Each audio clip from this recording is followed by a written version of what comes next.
الحمد لله وكفى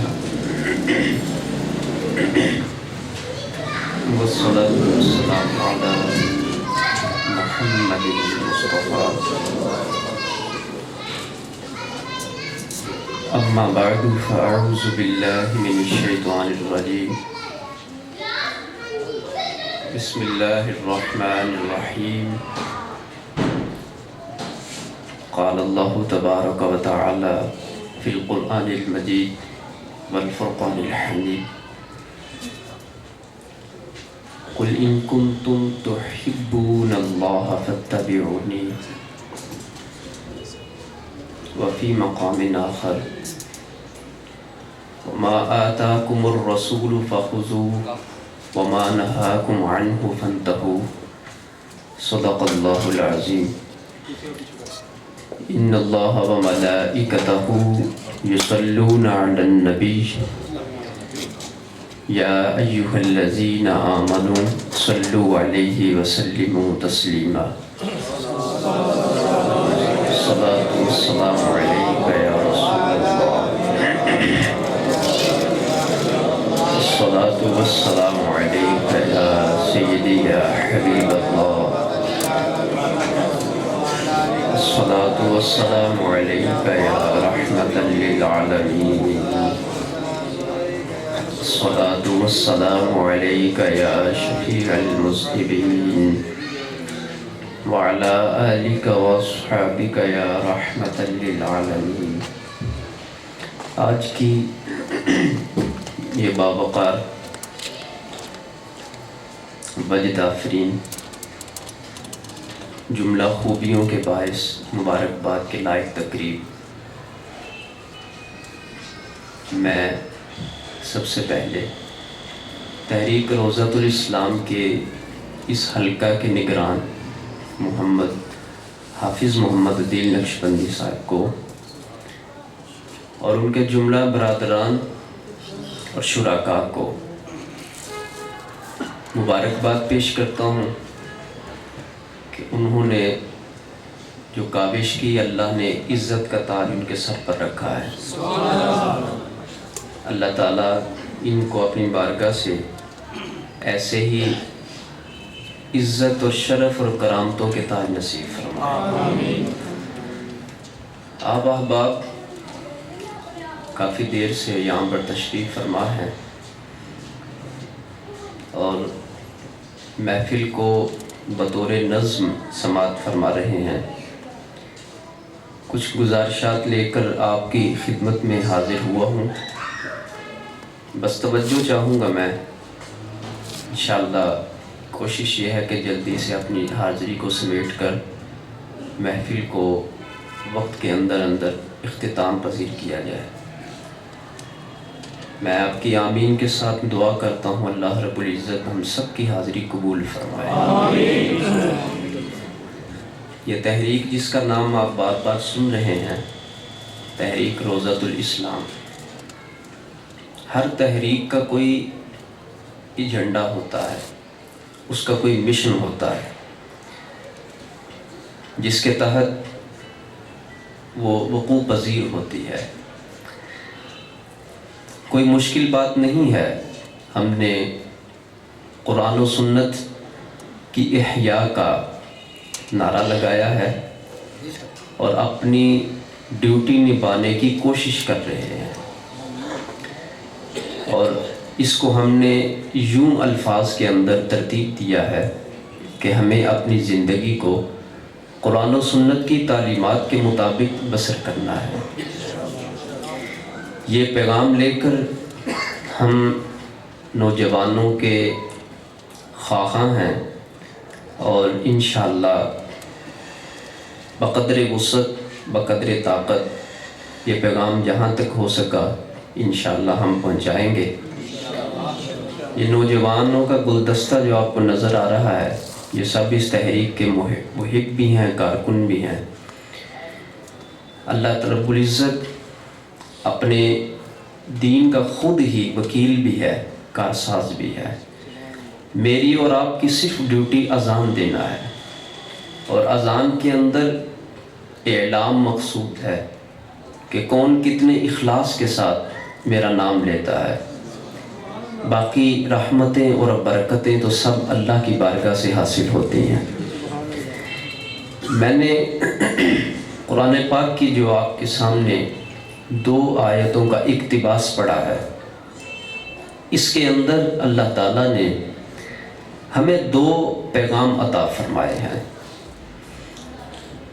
اس کو مختصر کر کے اگر بیان کروں تو وہ یوں ہے، جتنے احباب یہاں پر تشریف فرما ہیں اور بیان سن رہے ہیں، سب الحمدللہ مسلمان ہیں، اور سننے میں یہ بھی آیا کہ خواتین بھی گفتگو سن رہی ہیں۔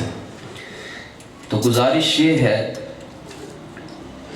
کہ کوئی بھی مسلمان ایسا نہیں ہے جو اپنے اللہ سے پیار نہ کرتا ہو۔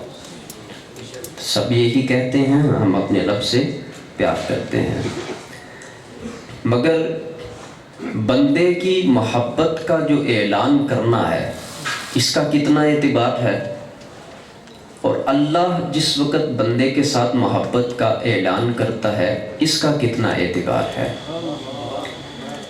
بندہ بندگی کے تحت تو کہتا ہی ہے، اے اللہ تو میرا خالق ہے، تو میرا مالک ہے، تو میرا پالنہار ہے، تو مالک الملک ہے، تو رب ذوالجلال ہے، اور میں تیرا بندہ ہوں، میں تجھ سے پیار کرتا ہوں۔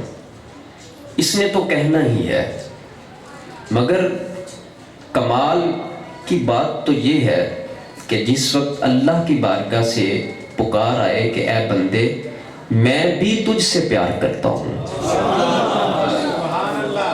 یہ انسانیت کا عروج، بندگی کا مزہ اور بندگی کا جواب اس کے اندر ہے۔ جب اللہ یوں فرمائے کہ اے بندے میں تجھ سے پیار کرتا ہوں۔ اب یہ بات جو میں نے پہلے عرض کی تو بالکل آسان سی بات ہے، پیغام جو میں نے آیت پڑھی ہے یہ اس کا ترجمہ ہی ہے، قُلْ إِن كُنْتُمْ تُحِبُّونَ اللَّهَ فَاتَّبِعُونِي، اے محبوب آپ ان کو فرمائیں اگر تم اللہ سے محبت کرتے ہو، اگر تم اللہ سے پیار کرتے ہو، تو اگر عربی گرامر کے اندر شرط کے لیے آتا ہے، یعنی یہ بات مطلق نہیں ہے بلکہ کنڈیشن کے ساتھ ہے، شرط کے ساتھ ہے کہ تمہاری محبت کا معیار اور حسن محبت اور معیار محبت اور محبت کا جو سٹیٹس ہے وہ پہچاننے کا ایک اللہ تعالیٰ نے زاویہ رکھا ہوا ہے۔ جس کی محبت اس کے اندر پوری آ جائے اس کو مبارک ہے، اور جس کی محبت ایسی نہیں ہے اس کو ڈھالنی چاہیے۔ پوچھا ہے محبوب ان کو فرمائے کہ اگر تم اللہ سے محبت کرتے ہو تو فَاتَّبِعُونِی، میری پیروی کے مطابق زندگی بسر کر کے دکھاؤ، میری اتباع کرو۔ اس سے پتہ یہ چلا اللہ کے ساتھ محبت کی جو شرط ہے، رب کے ساتھ محبت کا جو اعلان ہے، اور اللہ رب العزت کے ساتھ محبت کا جو دعویٰ ہے، وہ تب تک مکمل نہیں ہو سکتا جب تک انسان اتباع مصطفیٰ نہیں کرتا، پیروی مصطفیٰ نہیں کرتا، جب تک حضور علیہ السلام کی فرما برداری نہیں کرتا۔ اس کے بغیر انسان کی اللہ کے ساتھ محبت مکمل نہیں ہو سکتی۔ ایک میں سوال محبت کے لیے، یہاں پر محبت کی گفتگو ہے تو محبت کے انداز میں کرنا چاہتا ہوں۔ محبت اللہ سے کرنی ہے تو پیروی اللہ کی ہونی چاہیے، اللہ کے محبوب کی کیوں ضروری ہے؟ محبت جس کے ساتھ ہے تو پیروی بھی اس کی ہونی چاہیے۔ پھر یہ کیوں نہیں کہا کہ اے لوگو اگر تم اللہ سے محبت کرتے ہو تو پھر اللہ کی بات تم نے ماننی ہے، اگرچہ معال وہی ہے، مقصود اور رزلٹ اور نتیجہ وہی ہے، مگر اس محبت میں بھی محبت کا بڑا درس ہے، اور اس محبت میں بھی ایک بڑا چھپا ہوا راز ہے۔ اللہ بتانا یہ چاہتا ہے ذاتیں دو ہیں مگر محبت بھی ایک ہے، دونوں کی بات بھی ایک ہے۔ ان کنتم تحبون اللہ، میں قرآن ہی پڑھ رہا ہوں نا آپ کے سامنے، اگر تم اللہ سے محبت کرتے ہو، فاتبعونی، تو پھر میری پیروی کرو۔ تو جس نے حضور کی پیروی کی اس کا اللہ کے ساتھ محبت کا دعویٰ بالکل سچا ہے، بالکل ٹھیک ہے دعویٰ۔ اس سے پتہ یہ چل گیا، حضور کا مقام یہاں سے پتہ چلتا ہے کہ جو حضور کی مشابہت میں اور حضور کی پیروی کے اندر عمل کرتا ہے، اللہ اس کو کتنا بڑا مقام عطا فرماتا ہے۔ اے بندے، پہلے تو محب تھا نا، اور میں خدا تیرا محبوب تھا، اب تو نے میرے محبوب کی پیروی کی، اب میں محب بن گیا ہوں، اور بندے تو میرا محبوب بن گیا، اب تو میرا محبوب بن گیا۔ اللہ اکبر۔ میں یہ جملے دہراؤں گا احساس کے انداز میں ذرا۔ وہ بندہ کتنا خوش نصیب بندہ ہے جو اللہ کا محبوب بن جائے۔ توجہ سے سنیے گا، وہ بندہ کتنا خوش نصیب بندہ ہے جس کو اللہ کہے کہ میں تجھ سے پیار کرتا ہوں۔ یہ مقام آ گیا نا پھر، یہ وہ مقام ہے جہاں اللہ کہتا ہے میں بندے تجھ سے پیار کرتا ہوں، اور یہ مقام تک رسائی ممکن نہیں ہے جب تک انسان اپنے آپ کو، اپنے ظاہر کو، اپنے قال کو، اپنے حال کو، اپنی وضع کو، اپنی قطع کو، اپنے ظاہر کو، اپنے باطن کو، اپنے فکر کو، اپنے شعور کو جب تک اتباع مصطفیٰ میں نہیں کر لیتا، اس وقت تک انسان کو یہ مقام نہیں ملتا ہے۔ واہ، میرے رب کی محبت کی شرط بھی دیکھو کتنی خوبصورت ہے۔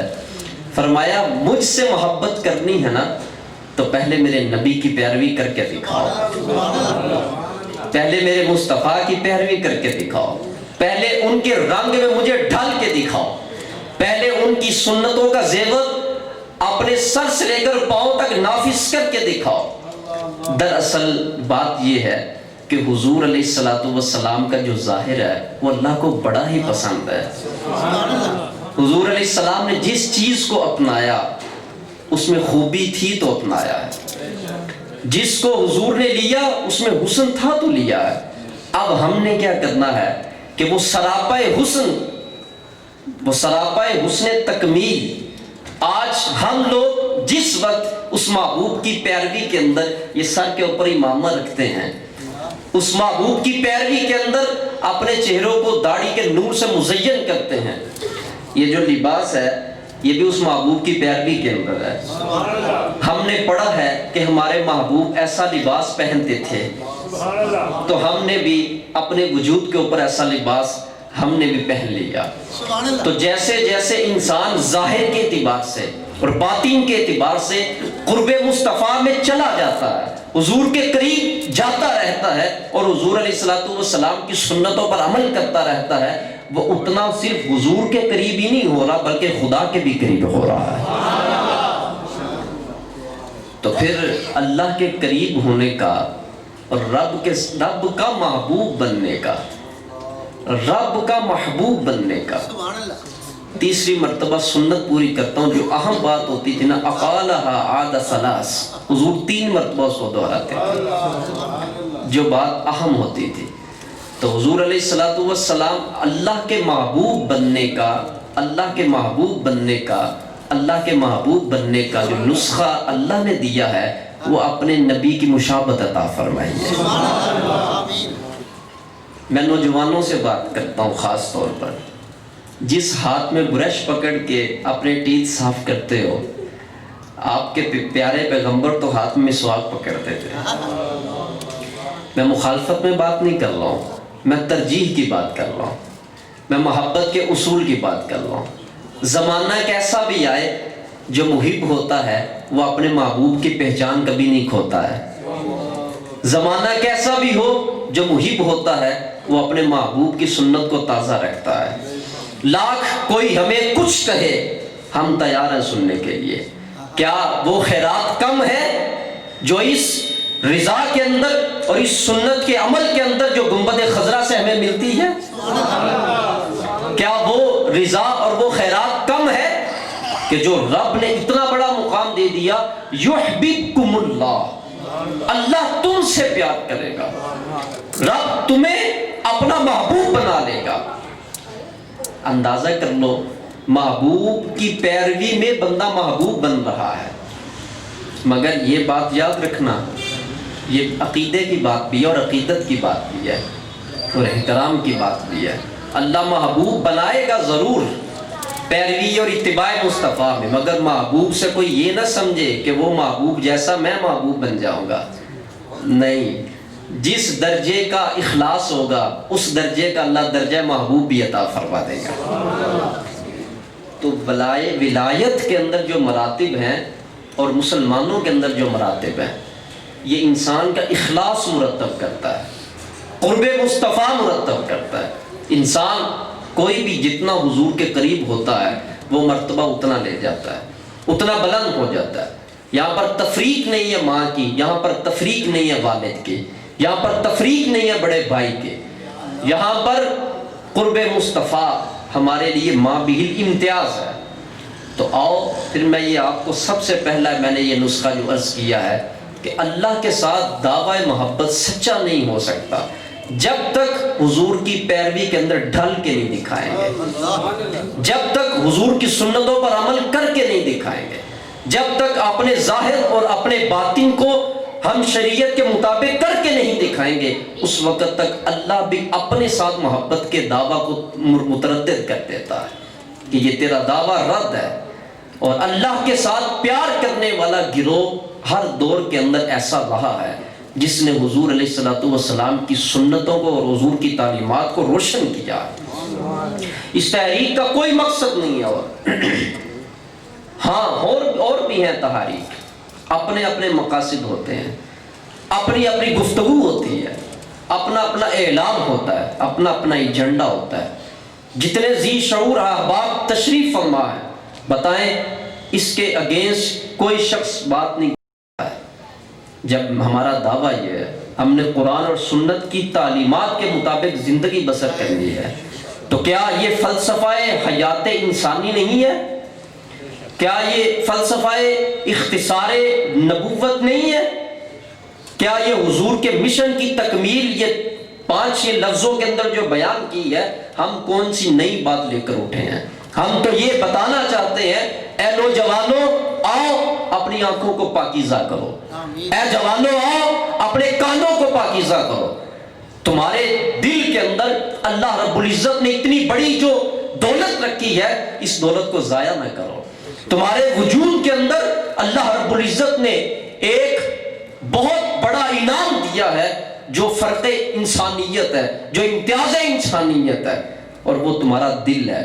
اس دل کو خراب نہ کرو، اس دل کا خیال کرو۔ وَفِي أَنفُسِكُمْ أَفَلَا تُبْصِرُونَ، اے ادھر ادھر جھانکنے والے اور دیکھنے والے انسان، سب کچھ تو تیرے اندر ہے، تو دیکھتا کیوں نہیں ہے؟ سب کچھ تو تیرے اندر ہے، دیکھتا کیوں نہیں ہے؟ تو آج فرانس، امریکہ، انڈیا اور دیگر لوگوں نے جو ماڈل بنایا ہوا ہے، کاش کبھی تم، میری ایک ہی بات ہے صرف، میں نوجوانوں سے خاص طور پر مخاطب ہوں، کاش کبھی تم اپنے محبوب کا سراپے حسن خلوت کے اندر باوضو ہو کر، خوشبو لگا کر اور دل کی آنکھوں سے پڑھ لو، تو خدا کی قسم ہے کبھی ساری زندگی کسی اور حسن کو دیکھو گے نہیں۔ حسن مصطفیٰ اللہ نے اتنا دل ربا بنایا ہے۔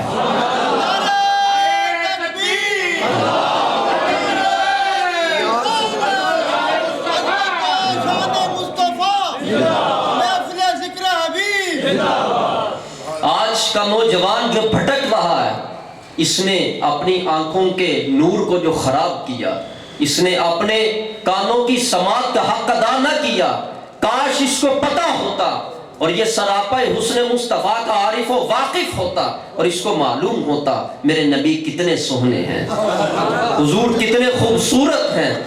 آؤ اس طرف کو بڑھانے کے لیے ایک بات عرض کرتا ہوں، ارے میرے حضور کے ساتھ محبت کرنے والے لوگوں، وہ لوگ جو محبت کا الگ الگ معیار رکھتے ہیں دنیا کے اندر، کوئی کسی سے پیار کرتا ہے کسی کے مرتبہ کی وجہ سے، تو بتاؤ جس کے مرتبہ کے بارے میں رب یہ کہتا ہے وَرَفَعْنَا لَكَ ذِكْرَكَ، ہم نے اپنے بعد اگر سب سے اونچا مقام کسی کو دیا ہے تو گنبد خضرا کے والی کو عطا فرمایا ہے۔ اگر مرتبہ کی وجہ سے پیار کرتے ہو تو حضور سے اونچا صرف اللہ کا مرتبہ ہے، پھر بھی حضور اس لائق ہے کہ نبی پاک سے پیار کیا جائے۔ اگر کسی کی عزت کی وجہ سے پیار کرتے ہو تو عزت ملتی ہی حضور کے دم سے ہے۔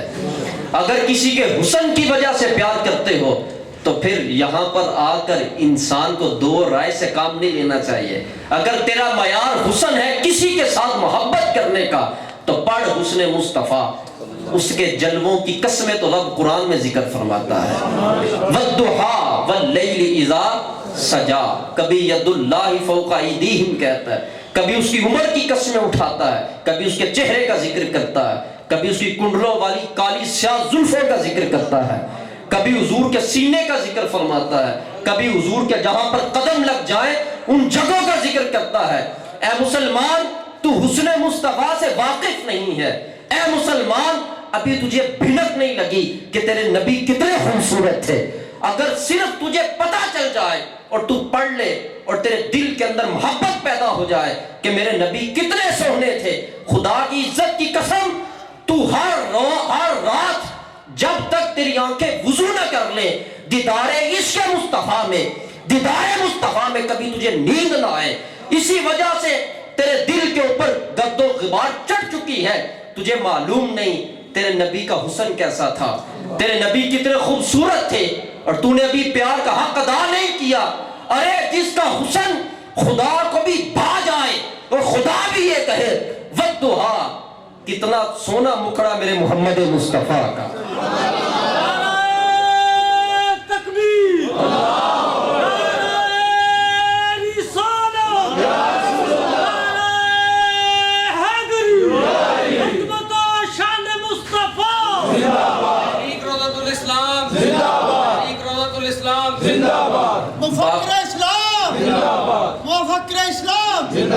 باقی بات تو بات کی ہے، میرا باطن کیسا ہے وہ میرا رب جانتا ہے، آپ کا باطن کیسا ہے آپ کا رب جانتا ہے۔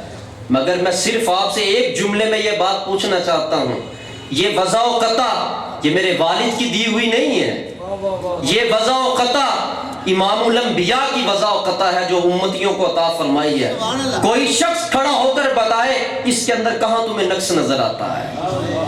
پوری انسانیت اور مکمل انسان اپنے حسن کے ساتھ اور اپنی خوبی کے ساتھ اگر کوئی انسان دیکھنا چاہے تو آ کر دیکھو سنت مصطفیٰ کے پیرائے کے اندر، تمہیں معلوم ہوگا کہ حضور صلی اللہ علیہ وآلہ وسلم کا پیغام کتنے خوبصورت ہے۔ جس چیز کو حضور نے لیا اس میں حسن تھا تو لیا، اور جس چیز کے اندر حسن نہیں تھا وہ حضور علیہ السلام کے قریب تک نہیں آئی ہے۔ اے مسلمان اپنے دل کو بیدار کرو، یہ تیرے پہلو میں دھڑکنے والا جو دل ہے اس کی بڑی قیمت ہے، اس کا بڑا وقار ہے اللہ کے بارگاہ کے اندر۔ آج ہر شخص سکون کا متلاشی ہے اور سکون کی تلاش کے لیے اپنے حربے خود استعمال کرتا ہے، مجھے ایسے سکون مل جائے، مجھے ویسے سکون مل جائے۔ آج مسلمان کا سکون اور مسلمان کی خوابوں کے اوپر جن لوگوں کا ہاتھ ہے اور جکڑ لیا ہے وہ غیر مسلم قوتیں ہیں۔ آج ذلت کا سامنا ہمیں کیوں ہے؟ ہم نے دین چھوڑا، ہم نے حضور کی سنت چھوڑی، ہم نے اسلام کا پیغام ترک کیا، جس وجہ سے کوئی ہمیں کہیں سے پکڑتا ہے تو کچھ دکھاتا ہے، کوئی ہمیں کہیں سے پکڑتا ہے کوئی راہ دکھاتا ہے۔ آج متردد قوموں میں جو سب سے زیادہ تردد کا شکار ہے وہ مسلمان ہے۔ مسلمان کیوں متردد ہے؟ اس وجہ سے اس نے فاصلہ کیا اپنے نبی سے، اس نے حضور کی تعلیم سے پیچھے ہٹ گیا۔ جتنا ہم لوگ حضور کی تعلیم سے پیچھے ہٹ گئے اللہ کی رحمت اتنا پیچھے ہٹ گئی۔ آج لوگوں نے ہمیں بیماری سے بچنے کے لیے 20 سیکنڈ کا ٹائم دیا اور 20 سیکنڈ کہنے لگے اپنے ہاتھ دھوو تم کورونا سے بچ جاؤ گے۔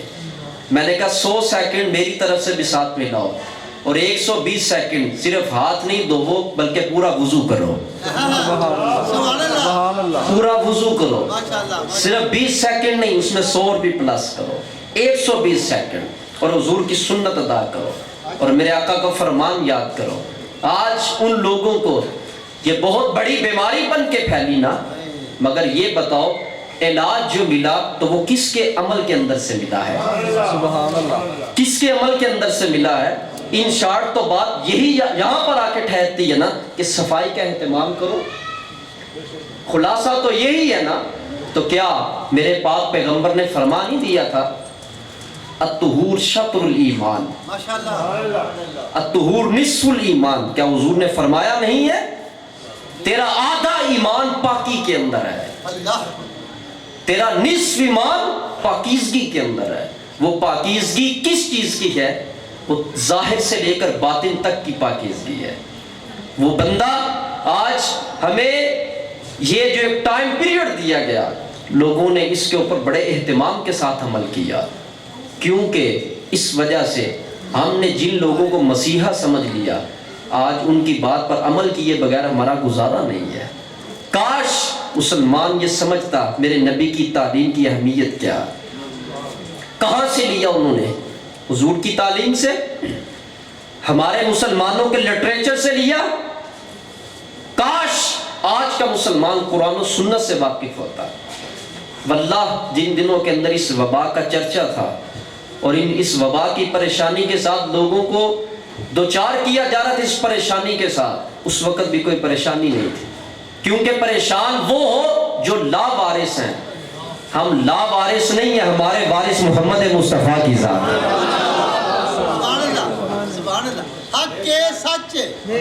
تو جس کو وائرس پکڑے گا وہ لا وارث کو پکڑے گا۔ ہم لا وارث نہیں ہیں، ہمارے پاس ایک ایک چیز کا حل موجود ہے، اور سنہری کلمات آج بھی ہمارے لیے گھٹا ٹوپ اندھیروں کے اندر وہ ایک روشنی کا مینات ہے۔ آج بھی ہمارے لیے حضور علیہ السلام کی جو تعلیم ہے وہی کافی ہے، اور حضور کی تعلیم ہی ہمیں گمراہی سے نکال کر نور بخشتی ہے۔ کسی نے کیسے علاج کیا، کوئی کیسے بھٹکتا پھرا، کوئی کیسے علاج کرتا پھرا۔ جس وقت اس معاملے کا سنا تو سب سے پہلے اس گناہگار نے جو رجوع کیا کہ اپنے حلقہ احباب کو دیا جائے، میں نے یہ پڑھا میرے مصطفیٰ اس بارے میں کیا فرماتے ہیں، حضور کی تعلیم کیا۔ مت یہ سمجھنا کہ کرونا اس دور کی وبا اور تعلیم مصطفیٰ سے اس کو کیسے ثابت کیا جائے۔ ہاں یہی غلطی ہے ہماری، تعلیم مصطفیٰ کا دروازہ بند نہیں ہوا۔ وہ نبی آج بھی نبی ہیں، ان کی تعلیم آج بھی زندہ ہے، ان کا قرآن آج بھی زندہ ہے۔ جن کا قرآن زندہ ہے، قرآن حضور کا معجزہ ہے، قرآن حضور کی تعلیم ہے، تو جب میرے نبی کی تعلیم زندہ ہے، حضور کا معجزہ زندہ ہے، حضور کی صفت زندہ ہے، جس کی صفت زندہ ہے وہ موصوف بھی اپنی قبر انور کے اندر زندہ ہے۔ تو ہمارے پاس آج بھی حضور کی تعلیم موجود ہے۔ باقی رہی بات ہم نے لینی کیسے ہے، تو لینی ہم نے کاریگر سے ہے۔ ہر چیز کا کوئی کاریگر ہوتا ہے، کوئی بھی چیز بغیر کسی کے بنائے نہیں بنتی ہے۔ تو جس انداز میں ڈاکٹر سے ہم رجوع کرتے ہیں، تو اگر جسم کا ڈاکٹر ہے تو روح کے ڈاکٹر بھی ہوتے ہیں۔ اگر جسم کو ٹھیک کرنے والے یہ اللہ تعالیٰ نے سبب پیدا کیے ہیں، رب نے سبب پیدا کیے ہیں، تو روح کے بھی ڈاکٹرز موجود ہیں۔ آپ کے لیے مسیحائی تو مساجد میں موجود تھی، آپ کے لیے تو مسیحائی تو مدارس کے اندر موجود تھی۔ جب لوگ بڑی پریشانی اور رکاوٹوں کا شکار ہوتے تو مسجدوں کی طرف رجوع کرتے، اپنے رب کی بارگاہ میں سجدہ کرتے، اللہ کو راضی کرتے، ان کی وبائیں دور ہو جاتی۔ مگر آج ہمیں کس وبا سے سامنا پڑا؟ ہم نے اپنی مساجد کو بند کر دیا۔ ہاں یہ وبا نہیں تھی، یہ رب کی ناراضگی تھی۔ جب اللہ کی ناراضگی ہوتی ہے تو پھر عقلوں کو بھی تالے لگ جاتے ہیں، پھر معلوم نہیں ہوتا۔ کسی درویش اور فقیر کی دعا قبول ہو گئی تھی تو یہ بیماری چھٹ گئی تھی، اور یہ حدیث ہے میرے آقا کی حضور علیہ السلام نے فرمایا تمہیں رب کچھ اپنے فقیر بندوں کی وجہ سے رزق دیتا ہے. سبحان اللہ.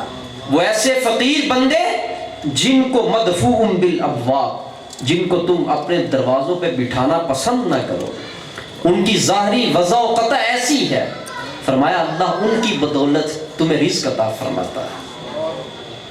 ان کی بدولت رب تمہاری پریشانیاں دور کرتا ہے.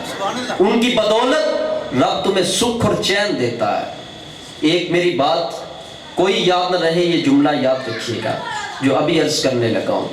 ہم اگر چین سے سوتے ہیں نا تو کوئی بے چینی میں ساری رات جاگتا ہے تو ہم چین سے سوتے ہیں. یہ نظام روحانیت کی میں بات عرض کر رہا ہوں. اگر ہم چین سے اور سکون سے آج مسلمان سو رہے ہیں تو کچھ ایسے بھی وجود ہیں جو مصلے کے اوپر روئی کی طرح رات کو نرم ہوئے ہوتے ہیں، جو مصلے کی پشت کے اوپر راتیں گزارتے ہیں اور جو روتے ہیں رب کی بارگاہ کے اندر، اور ان کی دعاؤں کو میرا رب ٹال نہیں سکتا. ان سے رب اتنی محبت کرتا ہے. اور جن کے کروٹیں ان کے بستروں سے جدا رہتی ہیں اور جو اپنی محافظت کرتے ہیں، جو اپنے وجود کے اوپر سنت مصطفیٰ کا پہرا لگا کر زندگی بسر کرتے ہیں، ایسے پاک وجود ہر دور میں رب نے رکھے ہیں. جب وہ ہاتھ اٹھاتے ہیں تو ان کے اٹھے ہوئے ہاتھوں کو رب خالی نہیں بیچتا ہے. آج کوئی بے چین رہتا ہے تو ہم چین میں ہیں. آج کوئی روتا ہے تو ہم خوش ہیں. آج کوئی ہاتھ اٹھاتا ہے تو مسلمانوں ہمیں سکھ ہے. یہ میں نے جو بات عرض کی ہے یہ میں نے محبت کے مزاج میں نہیں کی، میں نے عقیدت کے مزاج میں نہیں کی، میں نے قرآن و سنت کے مفہوم اور اخلاص کے تحت یہ بات آپ کے سامنے رکھ رہا ہوں کہ یہ بات ایسے ہی ہے جیسے عرض کر رہا ہوں کہ آج اتنے لوگ ہم جو بیٹھے ہیں، آپ کو کیا معلوم ہو اللہ کے ہاں محبت اور تسلیم کا پیمانہ کیا ہے، رب کیسے مانتا ہے، اور رب کو منانے والے جانتے ہیں اللہ کیسے مانتا ہے. آج وہ لوگ جن کا تعلق رب کی ذات کے ساتھ پختہ ہے، ان وجودوں کو آج بھی قابل صد تحسین مبارکیں ہیں جن کی وجہ سے بڑی سختیاں ہم سے رکی ہوئی ہیں اور بڑے عذاب ہم سے رکے ہوئے ہیں، اور اس کا مبدا اور اس کا مرکز وہ گنبد خضرا کی ذات ہے. وما کان اللہ لیعذبہم وانت فیہم. اے محبوب اگر آپ کا وجود اندر نہ ہوتا یہ کب کے ملیا میٹ ہو چکے ہوتے. وہ قومیں جنہوں نے ایک ایک گناہ تھا، ایک ایک گناہ عذاب اترا اور صفحہ ہستی سے مٹ گئے، نیست و نابود ہو گئے، نیست بھی ہو گئے، نابود بھی ہو گئے. اگر میں ایک ایک گناہ کا ذکر کروں جو ان قوموں کے اندر تھا، اس قوم کے اندر وہ سارے گناہ موجود ہیں. ان میں ایک ایک آیا، رب نے منع کیا باز آ جاؤ، اللہ کی حدود کو نہ توڑو، رب کی حدود کا خیال کرو. اور جس وقت انہوں نے تمسخر سے کام لیا اللہ نے عذاب اتار کے ان کو ختم کر دیا. آج وہ سارے جرائم، وہ سارے گناہ آج اس امت کے اندر موجود ہے، مگر عذاب ایک رکاوٹ کی وجہ سے سامنے نہیں آتا، اور وہ رکاوٹ میرے نبی پاک کی ذات ہے. یہ حضور علیہ السلام کی رحمت ہے، یہ حضور کی رحمت کا سایہ ہے. ورنہ آج اس امت کے اندر کون سے ایسے بھلائی والے اعمال آپ خود دیکھ لیں. اپنی زندگی کو میں دیکھتا ہوں، میں صبح سے لے کر رات تک اپنی زندگی کو کیسے بسر کرتا ہوں. آج ہمیں جہاں سے پیغام ملنا چاہیے تھا ہمیں وہاں سے پیغام کیا ملتا ہے. آج جہاں سے ہم نے رہنمائی لینی تھی آج ہماری رہنمائی کے انداز بدل گئے، ہماری گفتگو کے انداز بدل گئے. میں نے اس لیے ان کو عرض کیا اپنے بھائی کو، میں نے کہا ایسا کچھ معاملہ ہو کہ لوگوں کے درمیان سے آنا جانا اپنی طبع ذات اس کو پسند نہیں کرتی ہے. مجھے ملنا کوئی فرض نہیں ہے مگر مسلمانوں کے حقوق کا خیال کرنا فرض ہے. ملتے ہوئے ایک دوسرے سے ٹکرانا، کسی کو تکلیف ہونا اور کسی کا دل دکھنا، میں نے کہا یہ تو حضور علیہ السلام نے صحن کعبہ میں بھی منع کیا ہے. میرے آقا نے فرمایا جس بندے نے طواف کیا اور کسی کو تکلیف نہ دی، فرمایا اس کو اللہ کامل اجر عطا فرماتا ہے. وہاں پر بھی ہمیں حکم ہے اگر حجر اسود تک ہاتھ نہیں پہنچتا تو یہ کوئی ضروری نہیں، احترام مسلم کو سامنے رکھو، کسی مسلمان کو دھکا نہیں دینا، کسی مسلمان کو تکلیف نہیں دینی، کسی مسلمان کو دکھ نہیں پہنچنا چاہیے، اذیت نہیں ملنی چاہیے۔ ہمارا تو یہ پیغام ہے، ہمارے اسلام کا تو یہ لٹریچر ہے کہ مرکز توحید صحن کعبہ کے اندر اگر تم طواف کر رہے ہو، حجر اسود کتنی برکت والا پتھر ہے، مگر حضور نے فرما دیا خبردار، کسی کا ہاتھ نہیں پہنچتا تو نہ پہنچے، مگر مسلمان کی عزت کا احترام رکھنا ہے، مسلمان کے دکھ کا احترام رکھنا ہے۔ آپ خود دیکھیں آج یہ محفل یہاں پر جو کی جا رہی ہے، ہو سکتا ہے کوئی شخص گفتگو کرے، حقوق العباد کا مسئلہ تھا، میں ہاتھ جوڑ کے گزارش کرتا ہوں، بات تو بالکل ٹھیک ہے، مگر اس کا جواب یہ ہے، آپ کو کیا پتا ہو کہ یہ اگر محفل سر عام کی جا رہی ہے تو رب کی رحمت بھی تو سر عام ہی پھیل رہی ہے، اللہ کی رحمت بھی تو سر عام ہی پھیل رہی ہے نا۔ آج دروازے کھلے ہوئے نا، کھڑکیاں کھلی ہوئی ہیں، اللہ کا نور اتر کے گھروں کے اندر جا رہا ہے، کتنی تکالیف چھٹ جائیں گی، کتنی پریشانیاں دور ہوں گی، کتنے معاملات ہمارے سیدھے ہو جائیں گے، اور کتنی بگڑی ہوئی ہماری چیزیں سنور جائیں گی۔ اس طرف کیوں نہیں توجہ کرتے؟ آج مائک کی آواز کے ساتھ ہم حق سمجھتے ہیں، اپنی شادی کے اوپر ہم لوگوں کو تنگ کرتے ہیں، وہاں پر رکنا چاہیے۔ ہمارے پڑوس میں کوئی مریض ہوگا، اس معاملے سے رکنا چاہیے۔ مریض کا مرض اللہ کی قسم ہے، اللہ کے کلمات سن کے بڑھتا نہیں ہے، بلکہ بڑا ہوا کم ہو جاتا ہے۔ جہاں پر رب ذوالجلال کی گفتگو ہو، اس کا قرآن پڑھا جائے، حضور کی سنت کی بات ہو، تو وہاں پر تو بیماریاں دور ہوتی ہیں اور آسانیاں آتی ہیں، راحتیں ملتی ہیں۔ آج مسلمان، میں بار بار نوجوانوں کے اس لیے مخاطب کر رہا ہوں، میں بھی آپ جیسا نوجوان ہوں، اپنی زندگی کا ریٹ لگاؤ۔ آپ کی زندگی کا یہ ریٹ نہیں ہے جو آپ کر رہے ہو۔ صبح اٹھے تو رب کو سجدہ نہیں کیا، ہم رات کو سوئے تو پہلی فکر بھی روٹی کی، اور رات کو سوئے تو آخری فکر بھی روٹی کی۔ آج مسلمان کی پہلی فکر بھی کھانا اور آخری فکر بھی کھانا ہے۔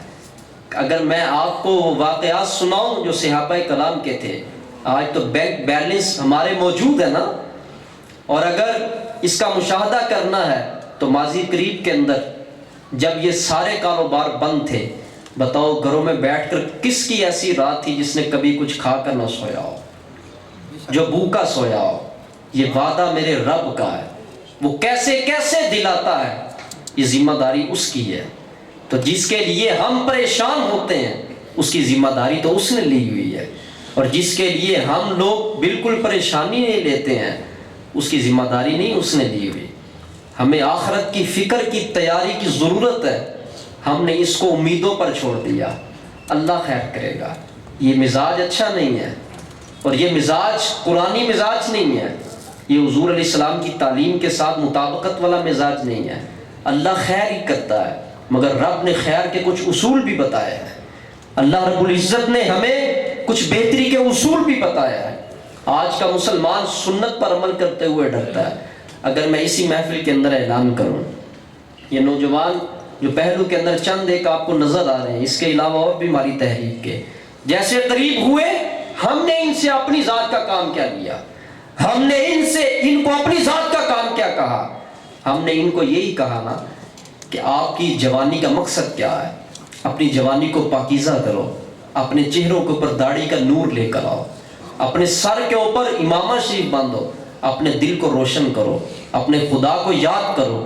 آج ہر شخص پریشانی کی بات کرتا ہے، اور اگر کسی کو پتہ چلے کہ یہ حضرت صاحب فلاں معاملات بھی کرتے ہیں تو لوگ پریشانی کی وجہ سے آ کر ملتے ہیں، ہماری یہ پریشانی ہے، ہماری یہ پریشانی ہے، بالکل ٹھیک ہے، مگر آپ کی پریشانیوں کا جو مرکز ہے وہ کیا چیز ہے؟ ہم آپ کو یہ بتانا چاہتے ہیں، ایک دو شاخ نہ کاٹو، جڑ کو اکھیڑو اندر سے۔ آپ شاخیں کاٹنے کا کہتے ہو، ہمارے گھر میں یہ تنگی، یہ پریشانی، ہم ایک جڑ کاٹ دیں گے جو ہمیں اجازت ہے، دم کیا دوسری کٹ گئی، تیسری کٹ گئی، مگر جڑ تو ادھر ہی ہے۔ ہم یہ پیغام لے کر اٹھے ہیں کہ جڑ کو اندر سے نکالو، تاکہ ساری پریشانیاں باہر نکلیں. اور وہ جڑ کیا ہے؟ وہ جڑ کیا ہے؟ وہ دین سے دوری. یہ ایک بے عملی کی جڑ ہے، اور اس کے اوپر جتنی بھی تکلیفیں ہیں وہ شاخیں ہیں. ساری شاخیں نہ کٹواؤ، جڑ کٹواؤ. جب جڑ کٹ جائے گی اور رب کو تم راضی کر لو گے، اللہ جب تم سے راضی ہو جائے گا، پھر تمہاری پھونک کے اندر بھی، پھر تمہاری آواز کے اندر بھی، پھر تمہاری دعاؤں کے اندر بھی، تمہاری نگاہوں کے اندر بھی میرے رب کا نور اتر آئے گا. نعرہ تکبیر، اللہ اکبر، نعرہ رسالت، یا رسول اللہ، نعرہ حیدری، یا علی، سرکار کی آمد، مرحبا. کوئی شخص بھی اپنی دولت کسی کو نہیں دیتا، نہیں دیتا. آج اللہ کے کاموں کے لیے بھی مانگے تو لوگ پریشان ہو جاتے ہیں، مگر یہ اللہ والے ہوتے ہیں کہ وہ دولتیں اکٹھی کرتے ہیں. کس انداز کے اندر؟ رات کو جاگ کر رب کو راضی کر کے وہ دولتیں اکٹھی کرتے ہیں اور مفت دینے کے لیے تیار ہوتے ہیں. کیونکہ یہ دولت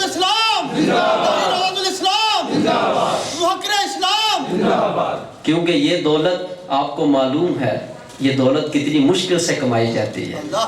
اس دولت کے اندر دل کو بھی بیدار رکھنا پڑتا ہے، آنکھوں کو بھی بیدار رکھنا پڑتا ہے. یہاں پر قدم قدم پھونک کے چلنا پڑتا ہے.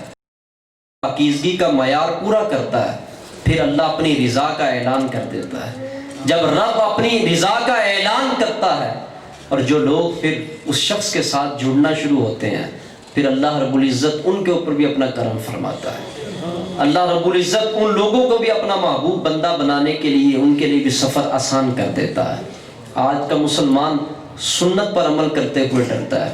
ہمارے اکابر کا کیا طریقہ تھا؟ میں تاریخ کی ایک بات کرتا ہوں. فارس جب فتح ہوا تھا، حضرت حذیفہ بن الیمان رضی اللہ تعالی عنہ، آپ جب کھانا کھانے لگے تو اس وقت کے فارس کے بادشاہوں کو جکڑ کے یوں کھڑا کیا ہوا تھا، اور جب ان کو کھڑا کیا تو آپ کھانا تناول کرنے لگے. جو حضور کے غلام ہوتے ہیں ان کا انداز ایک ہی ہوتا ہے. جیسے حضور بیٹھتے تھے وہ سب زمین کے اوپر بیٹھ کے اور سنت کے مطابق بیٹھ کے کھانا کھانے لگے تو ایک لقمہ ہاتھ سے نیچے گر گیا. اسلام کے اندر تو ایک لقمے کا احترام دیکھو کتنا ہے. جو رزق کی قدر جانتے ہیں اور جن کو معلوم ہے رزق کس نے دیا ہے، اور ایک لقمہ کی اگر آپ تیاری دیکھیں نا، ایک لقمہ کی تیاری، اس کے لیے پیچھے کتنے سالوں کا سفر ہے. انسان ایک لقمہ بھی ضائع نہ کرے، ایک لقمہ بھی کبھی اس سے ضائع نہ ہو. جیسے ہی ایک لقمہ گرا، آپ نے اس کو پکڑ کے اس کو صاف کیا اور بسم اللہ الرحمن الرحیم پڑھ کے یوں اپنے نوالے کو منہ کے قریب کیا تو ایک شخص ساتھ تھا، وہ بھی مسلمان، ہاتھ رکھا، کہا حضور فارس کے بادشاہ کھڑے ہیں، وہ کیا کہیں گے؟ مسلمانوں کے ایٹیکیٹس ایسے ہوتے ہیں، مسلمانوں کو کوئی پاکیزگی کا پتہ نہیں ہے، کیا کہیں گے؟ اللہ اکبر. جو انہوں نے کلمات ارشاد فرمائے، اللہ کی قسم ہے سونے کے پانی سے لکھنے والے کلمات ہیں، اور مردہ دل کو زندہ کرنے والے اور بے ہمت کو ہمت عطا کرنے والے اور مسلمان کو اس کا وقار دینے والے. میں عربی کے اندر پڑھتا ہوں. آپ نے جس وقت کہا کہ یہ لوگ کیا کہیں گے، نیچے گری ہوئی چیز کو اٹھا کے کھا رہے ہیں، یہ ایسے مسلمان ہوتے ہیں، آپ نے کیا فرمایا؟ اترک سنت حبیبی لہؤلاء الحمقاء، فرمایا ان بے وقوفوں کی وجہ سے میں اپنے محبوب کی سنت کو چھوڑ دوں. میں نے ایک لفظ کا اضافہ نہیں کیا، میں نے ایک لفظ کا اضافہ نہیں کیا. جو لفظ ہے ایکوریٹ میں نے میننگ آپ کو بتایا. احمق کی جمع حمقاء ہے. ان بے وقوفوں کی وجہ سے میں اپنے آقا کی سنت چھوڑ دوں. زمانہ کچھ بھی کہتا پھرے، ہمیں ہر دور میں حضور کی سنت کا پرچار بھی کرنا ہے اور اعلان بھی کرنا ہے. نعرہ تکبیر، نعرہ رسالت، عظمت و شان مصطفیٰ، اصل حق اہل سنت و جماعت، علماء حق اہل سنت، تحریک روضۃ الاسلام، نعرہ حیدری. آج کا مسلمان سنت پر عمل کرتے ہوئے مسلمان کو دیکھ کے بیچارہ ڈر جاتا ہے. اگر میں نے برتن صاف کیا تو یہ کیا کہے گا، یہ کیا کہے گا؟ اگر میں نے برتن کو انگلی کے ساتھ صاف کیا تو یہ کیا سمجھے گا؟ آج کا مسلمان اس قدر اپنے آپ کو آری سمجھ رہا ہے شریعت سے. جب بوتل پیتا ہے تو اتنی چھوڑ دیتا ہے, چائے جب پیتا ہے تو اتنی اندر چھوڑ دیتا ہے. یہ ہم نے کہاں سے لیا انداز؟ یہ انداز ہم نے کہاں سے سیکھا ہے؟ یہ رزق کو ضائع کرنا تو مسلمان کا کام نہیں ہے. آج اندر کو چیز کو بچا کے رکھنا. آپ کو معلوم ہے کہ یہ کن لوگوں نے ہمارے اندر اپنا طریقہ چھوڑا, اور جن لوگوں سے ہم نے سیکھا آج اور جن کو دیکھ کر ہم یہ عمل کرتے ہیں. آپ کو معلوم ہے بے خبری کے اندر ہم رب کے رزق کو ضائع کرتے ہیں, اور وہ لوگ اس دور میں آج بھی موجود ہیں کہ جو برتن کو یوں صاف کرتے ہیں جس وقت ان کو پرواہ کسی کی نہیں ہوتی. ان کو صرف گنبد خضرا کے والی سے جو محبت ہے, وہ محبت پھر ان کو برانگیختہ کرتی ہے. زمانہ کچھ بھی کہے, تجھے ہر حال میں اپنی محبت کو وفادار بنا کر رکھنا ہے. سبحان اللہ. تو جس وقت آج شریعت کا ڈر جو ذہن سے نکل گیا ہے, میں ایک تجزیہ پیش کرتا ہوں تو علماء بھی تشریف فرمائے, مدبرین بھی بیٹھے ہوئے ہیں, آپ سب سمجھدار احباب ہیں ماشاءاللہ, باشعور طبقہ. میں ایک بات عرض کرتا ہوتا ہوں کہ اس دور کے اندر تقریباً 90% گناہ وہ ہیں جو لوگ لوگوں کی وجہ سے کرتے ہیں. بندہ بندے کی وجہ سے اللہ کو ناراض کرتا ہے.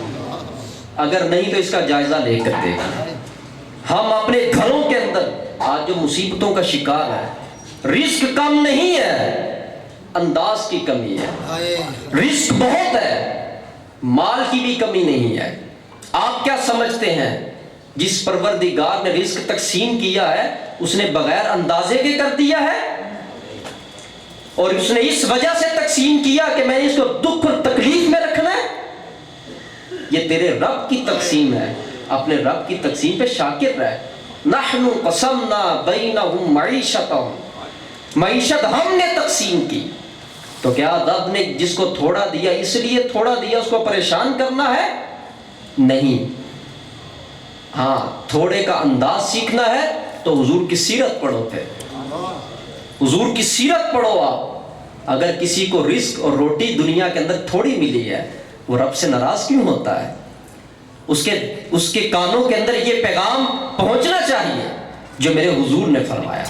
مولا علی تشریف فرماتے, حضور نے مخاطب کر کہا, اے علی میری بات کو یاد رکھنا, وہ بندہ جو رب کے تھوڑے دیے ہوئے پر راضی ہو جاتا ہے, کل بروز قیامت اللہ اس کے تھوڑے کیے پر راضی ہو جائے گا. جس کو رب نے رزق اگر تھوڑا دیا ہے تو یہ بشارت کتنی بڑی دی ہے. کل کو تم تھوڑے عمل لے کر آؤ گے, اللہ فرمائے گا میں راضی ہو گیا. تو میری تقسیم پہ شاکر, تو میری تقسیم پہ صابر, تو میری تقسیم پہ راضی رہا. جو میں نے تجھے دیا, احوال زمانہ اور حوادثات زمانہ, اس کی وجہ سے انسان سمجھتا ہے شاید میرا پہلے کاروبار ایسا تھا پھر ایسا کیوں ہو گیا. نہیں, یہ رزق کے انداز تھے جو بدل رہے ہیں. جب زیادہ تھا تب زیادہ ہی مقدر میں تھا, اب کم ہے تو اب مقدر میں کم ہی ہے, اور جب پھر زیادہ ہوگا تو پھر مقدر میں زیادہ ہی ہوگا. یہ ایک انداز ہے جس سے زندگی گزر رہی ہے, اور جس انداز سے زندگی گزر رہی ہے, اگر کاش یہ بندہ یہ اس پیغام کو سمجھ لے تو یہ پریشان نہ ہو. اللہ کا کتنا بڑا انعام ہے کہ اس بندے پر جو تھوڑے سے عمل لے کر آئے گا اللہ اس سے راضی ہو جائے گا. آخری بات اس کر کے میں اجازت چاہتا ہوں, اسی سے متعلقہ حضرت عمر بن خطاب رضی اللہ تعالی عنہ, آپ کا جس وقت نام آتا ہے تو سینہ رحمت کے ساتھ چھن مار کے اونچا ہو جاتا ہے. ہمارے ہیروز ایسے تھے. آج ان کے نام کے اندر بھی اتنی جرأت ہے, اتنی بہادری ہے ان کے نام کے اندر, قوت ہے. نام لے کر دیکھ لو, جن لوگوں کو پریشانیاں تنگ کرتی ہیں سچے دل کے ساتھ جناب فاروق اعظم رضی اللہ تعالیٰ عنہ کا نام لے کر دیکھیں, انشاءاللہ پریشانیاں رخصت ہوں گی, رحمت اندر اتر آئے گی. نبی کے یاروں کے نام میں رب نے اتنا فیض رکھا ہے, ان کے کام میں کتنا فیض ہوگا. نعرہ تحقیق, نعرہ حیدری.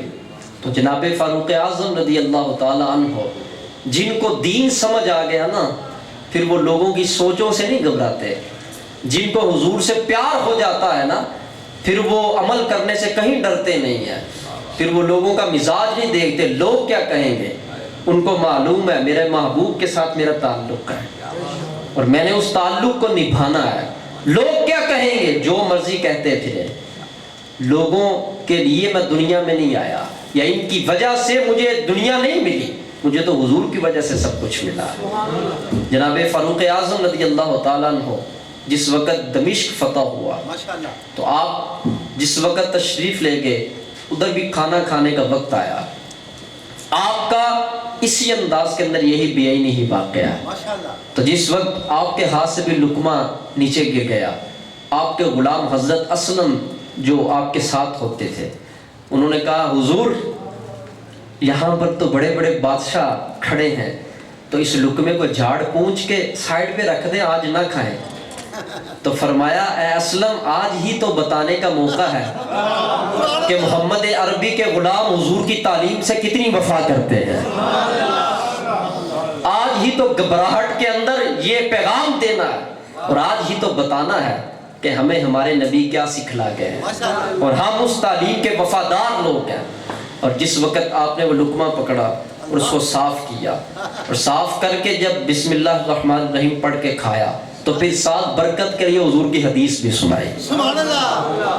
چونکہ وہ اس واقعہ میں نہیں تھی ساتھ متعلق، یہاں پر تھی. میں یہاں پر عرض کرتا ہوں، آپ نے فرمایا لوگوں سنو. یوں جب ہاتھ کھڑا کیا ہوگا انداز کیسا ہوگا؟ سبحان اللہ. عمر تو وہ ہیں جن کی شان اور جرت کا یہ عالم ہے کہ شیطان راستہ بدل لے. عمر تو وہ ہیں جن کے گیت رب کے فرشتے بھی گاتے ہیں، اور عمر تو وہ ہیں جن کے بارے میں حضور فرماتے ہیں ان اللہ ینطق علی لسان عمر. فرمایا میری عمر کا مقام معلوم ہے کیا ہے؟ فرمایا زبان اس کی ہلتی ہے مگر اس کے اوپر میرا خدا بات کر رہا ہوتا ہے.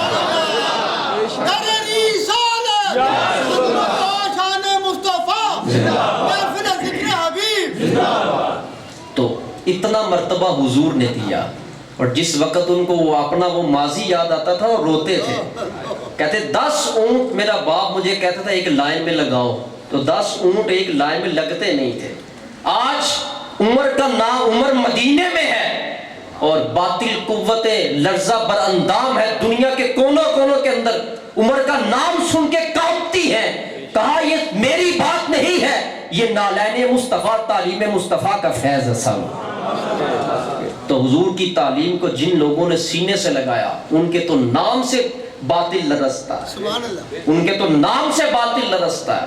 آج ہمارے اندر کوئی نام ایسا نہیں ہے، ورنہ حضور کے غلاموں کے اندر ایک محمد بن قاسم بھی آپ جیسا جوان ہوا ہے. اس جوان کی جوانی کے اوپر رب کی کروڑہ رحمتوں کا نزول ہو. اس نے جوانی کا صحیح ریٹ لگا کے بتایا جوانی کی قیمت کیا ہے اور جوانی کس مقصد کے لیے ہے. اس نے فتح نہیں کر کے دکھایا سندھ.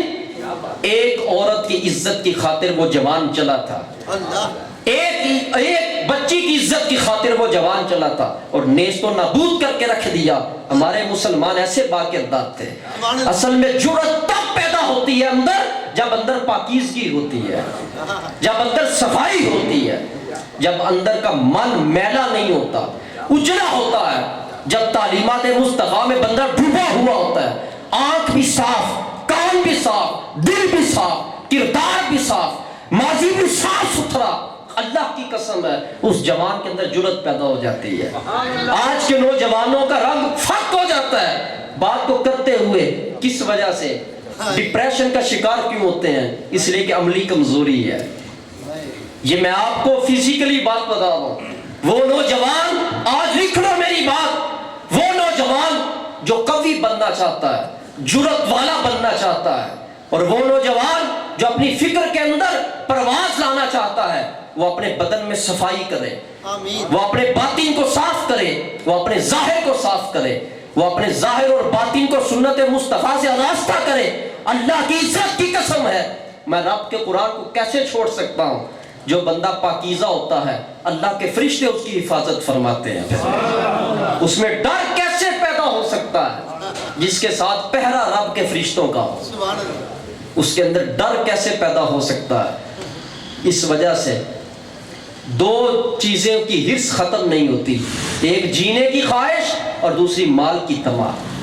اور وہ نوجوان جس کے آنسو تہجد کے وقت میں رب کی بارگاہ میں گرتے ہیں، اللہ اس کے قلب کو صاف کر دیتا ہے اور اس کو زندگی کی حقیقت پتہ چل جاتی ہے۔ اور آج بناوٹی حسن لینے والا نوجوان کہتا ہے مہنگائی بہت ہے۔ کبھی اپنے آپ سے پوچھو، ہفتے کے اندر، ایک ہفتے کے اندر اپنا ظاہری حسن بنانے کے لیے جتنے پیسے بیوٹی سیلون پہ دیتے ہیں، کبھی اتنے مسجد میں ڈالے ہیں ہم نے؟ کبھی نہیں ڈالے ہم نے۔ آج اپنے ظاہر کو صاف کرنے کے لیے ہم جتنے گھنٹے ٹائم دیتے ہیں، بتائیے کبھی رب کا قرآن بھی اتنی دیر پڑھا ہے؟ آج ہم اپنے جوانوں کے اندر بیٹھ کے گپ شپ کے اندر جتنا ٹائم ضائع کرتے ہیں، بتاؤ حضور کی تعلیم سننے میں بھی کبھی اتنا ٹائم دیا ہم نے؟ تو پھر شکوہ کس بات کا؟ اے اللہ میرا حال دیکھ۔ جواب پھر یہی آنا ہے نا، پہلے اپنا نامہ اعمال دیکھ، پہلے اپنا نامہ اعمال دیکھ، مجھ سے کیا شکوہ کرتا ہے؟ تو خود ہی اپنی راہ میں رکاوٹ بنا ہوا ہے، تو نے خود بے عملی کر کے دیواریں کھڑی کی ہیں۔ اے انسان یہ دیواریں تم نے خود گرانی ہیں، اے نوجوانوں یہ دیواریں تم نے خود گرانی ہیں۔ کہیں ایسا نہ ہو کہ جڑیں مضبوط ہو جائیں اور کلہاڑی اس وقت پکڑو جس وقت ہاتھ میں طاقت نہ رہے، پھر وہ جڑیں نہیں کٹیں گی۔ آج وہ جوانی کی عادتیں جو بڑھاپے میں بھی لوگوں میں نظر آتی ہیں، کس وجہ سے؟ جڑیں پھیل چکی ہیں، جڑیں مضبوط ہو چکی ہیں۔ اب آپ ہاتھ اٹھا رہے ہو، میں اس کو کاٹوں، میں ان عادات کو ختم کروں، آج ہمارے ہاتھ میں وہ طاقت نہیں رہی، ہم بوڑھے ہو چکے ہیں۔ اب ان جڑوں کو کوئی نگاہ والا اپنی نگاہ سے ہی کاٹے گا، کوئی پاکیزہ کردار والا اپنے کردار کے روشن ضمیر کے ساتھ ہی کاٹے گا۔ اور یہ کلمہ دیکھ کے میں اس پر اجازت چاہتا ہوں، سیدنا فاروق اعظم نے جو حدیث سنائی وہ کیا تھی؟ آپ نے فرمایا سنو اسلم، میں نے اپنے نبی پاک علیہ السلام سے سنا تھا، حضور نے فرمایا جو لقمہ مسلمان دسترخوان پہ کھانا کھائے اور جو لقمہ نیچے گر جائے، اس کو اٹھا کر جس وقت صاف کر کے جھاڑ پونچھ کے بسم اللہ الرحمن الرحیم پڑھ کے کھاتا ہے، اللہ کی قسم جہاں سے وہ لقمہ گزرتا ہے اللہ کا نور اندر اترتا جاتا ہے۔ سبحان اللہ، پوری روٹی کے اندر یہ بشارت نہیں ہے، پورے کھانے کے اندر یہ انعام نہیں ہے، لیکن حضور نے فرمایا جو لقمہ نیچے گر جائے اور اس کو اٹھا کے صاف کر کے کھاؤ، جہاں جہاں سے گزرے گا وہ نور لے کے نیچے اترے گا۔ جو نور والی چیز آج مسلمان نے زیادہ ایکسٹرا حیا کرتا ہے، ایکسٹرا حیا کرتا ہے، اور پڑھا لکھا زیادہ ہو چکا ہے، وہ اس لقمے کو اٹھا کے یوں سائڈ پہ رکھ دیتا ہے۔ کاش تجھے پتا ہو اس لقمے کے اندر کتنی بیماریوں کا حل موجود تھا، کاش تجھے پتا ہو اس لقمے کے اندر رب کا کون سا نور موجود تھا۔ آج ہم نے اس نور کی توہین کی، تو حضور نے ایک روٹی کا ٹکڑا اٹھایا تھا، ایسے ایک روٹی کا ٹکڑا، اور فرمایا عائشہ گھر کے اندر دیکھا، فرمایا عائشہ اس کی قدر کرو۔ جو قوم اللہ کے رزق کی قدر نہیں کرتی، اللہ جب رزق لیتا ہے تو واپس نہیں دیتا ہے۔ تو آج کس قدر بے حرمتی ہم لوگوں سے ہوتی ہے، شعوراً اور لا شعوراً۔ پانی کو دیکھ لو، اپنے گھروں میں ہم کتنا ضائع کرتے ہیں، کتنی بڑی نعمت ہے۔ آپ دیکھو کہ برتن صاف ہو رہے دھو رہے ہیں، یوں نل کھلا ہوا ہے، کام اور کاموں میں مصروف ہیں ہم لوگ۔ اللہ کی اتنی بڑی نعمت ان لوگوں کو دیکھو جن کو گھڑے بھر کے یہ پانی لانا پڑتا ہے، اور ماپ تول کے جن لوگوں کو پانی استعمال کرنا پڑتا ہے۔ اس ایک نعمت کو دیکھ لو کتنا ضیاع ہے۔ پھر خود کو ہم دیکھیں، ہم اللہ سے کیا شکوے کرتے ہیں؟ ہم نے تو رب کی نعمتوں کو اتنا ضائع کیا، اتنا پامال کیا۔ آؤ یہی ہماری تحریک کا مقصد ہے۔ تحریک روضۃ الاسلام ہم نے اسی مقصد کے لیے بنائی ہے۔ ہم نے جو پڑھا ہے، اس پڑھنے کا مقصد کیا ہے کہ زندگی بڑی مختصر ہے، اس مختصر زندگی کے اندر ہم نے جو لیا ہے وہ ہم نوجوانوں کو دے کر جائیں، ان کی زندگی کو پاکیزہ کر کے جائیں۔ اور ان کو شعور انسانیت دیں، شعور فکر قرآنی دیں، اور سنت کے ساتھ ان کو ملتمس کریں. اپنی زندگی کو قرآن و سنت کے ساتھ چمٹا لو. اپنا محبوب صرف ایک ہی بناؤ جو اللہ کا بھی محبوب ہے، اور وہ ایسا محبوب ہے جب اس سے محبت کرو گے سارے دکھ پیچھے ہٹ جائیں گے، عزتیں قریب آئیں گی، رحمتیں قریب آئیں گی، پریشانیاں پیچھے ہٹ جائیں گی. ماحول جیسا بھی ہو تم اپنے باطن کے اندر بالکل پرسکون ہو گئے. یہ میرا دعویٰ ہے. سبحان اللہ. جو حضور سے سچی محبت کرتا ہے اللہ رب العزت اس کو زمانوں کے فتنوں سے نجات دے دیتا ہے. زمانوں کے فتنوں سے اللہ نجات دے دیتا ہے. آؤ اگر نجات لینا چاہتے ہو تو اپنے دین کے قریب آؤ، اپنے اسلام کے قریب آؤ. مگر دین اور اسلام کے قریب آپ از خود صرف اتنا ہی ہو سکتے ہیں کہ آپ نماز کے قریب ہو جائیں گے، آپ قرآن کی تلاوت کے قریب ہو جائیں گے. نہیں، صرف نماز نہیں، نماز کے اندر بڑے اسرار ہیں جو راز والے آپ کو بتائیں گے. نماز آپ نے خود بھی پڑھی، مگر کمال یہ ہے جب کوئی آپ کو پڑھائے گا، جب آپ کو کوئی پڑھنے کا سلیقہ بتائے گا. اللہ کی بارگاہ میں کھڑے ہونے کے بھی آداب ہیں. اگر آج فوج کے اندر اتنے آداب ہیں کہ بڑے کی تکریم کیسے کرنی ہے، تو یہ یاد رکھو مسلمانوں، اللہ کی بارگاہ سے بڑا کوئی بھی بادشاہ نہیں ہے. آج مسلمان کو اس بارگاہ میں کھڑے ہونے کا نہیں پتا، اس کے گھر میں جانے کا نہیں پتا. جب کوئی آپ کو بتائے گا رب کی بارگاہ میں کھڑے کیسے ہونا ہے، اور جب اس کا مقام اور مرتبہ بتائے گا، پھر آپ کو اپنی نماز کے اندر سرور ملے گا، اور پھر نماز میں حضور ملے گا، اور پھر نماز کے اندر رب کی رحمت قریب آئے گی، اور پھر وہ بات بھی سچی آئے گی. الصلاۃ معراج المومنین، نماز مومن کی معراج ہے. تو میں یہ توقع کرتا ہوں، یہ ہم نے جو اپنی تحریک کا پیغام دیا آپ کو، ہمارے اس حلقہ کے جو نگران ہیں محمد عدیل صاحب کہاں پر ہیں، کھڑے ہو جائیں.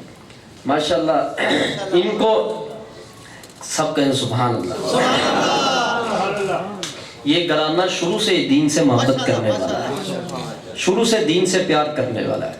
مگر آج چہرے کے اوپر آپ جو رونق دیکھ رہے ہیں، نظر آ رہی ہے نا، چہرے کے اوپر جو نور دیکھ رہے ہیں آپ، میری مراد حضور علیہ السلام کی سنت کی ابتدا جو ہے، یہ جو سنت کی آمد ہوئی ہے، یہ اس تحریک کے ساتھ جڑنے کی برکت سے ہوئی ہے.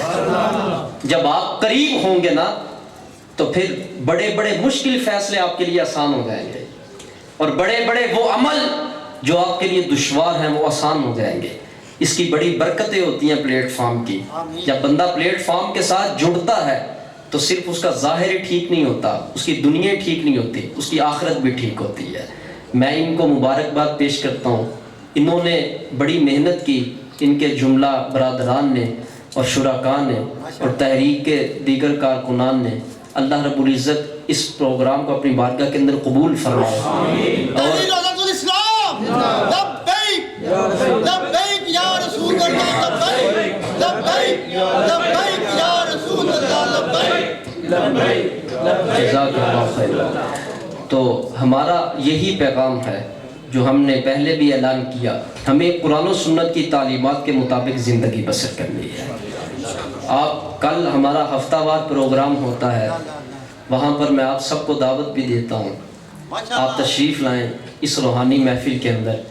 ایک مرتبہ تو چلے ضرور آئیں آپ، آگے پھر آپ کا مزاج اور آپ کی مرضی ہے. ایک مرتبہ تو بات ماننی چاہیے.